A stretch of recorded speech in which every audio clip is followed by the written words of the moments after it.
কিছু বাকী কাউন্সিলৰে এনঅ'চি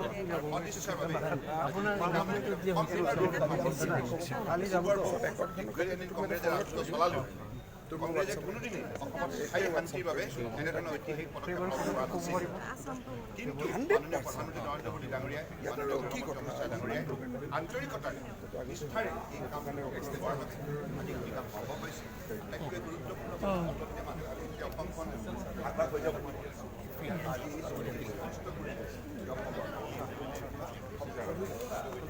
অৰ্থাৎ অসমৰ প্ৰতি আমি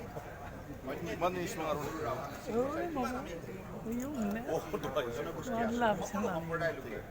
অসমৰ ভৌগোলিক পৰিসীমাৰ ভিতৰতে আমি একেলগে বসবাস কৰি উন্নয়নৰ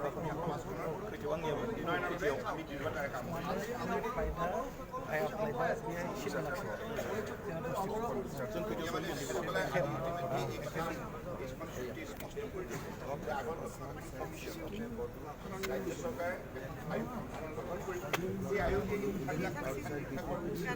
যে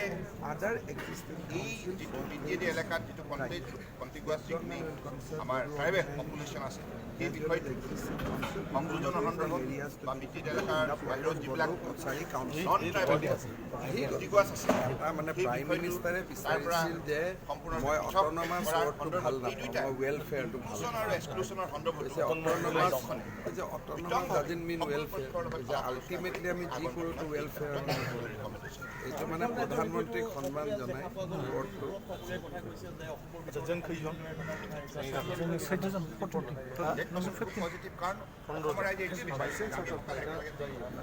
অসমৰ বুকুত কিমান জাতি জনগোষ্ঠী জনজাতীয় সংস্কৃতি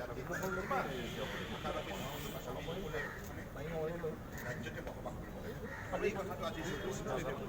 এইখন চৰকাৰে দীৰ্ঘদিনীয়া মানুহৰ মনত থকা সন্দেহ আঁতৰ কৰিলে আৰু আজি মই ভাবোঁ চৰকাৰখনে অসমৰ পৰা দূৰলৈ পৰা পাহাৰ ভূঞাৰ পৰা আহিছে একেলগে মিলি সম্প্ৰীতি ভাতৃত্ববোধ বন্ধুত্ব গঢ় দিয়াৰ ক্ষেত্ৰত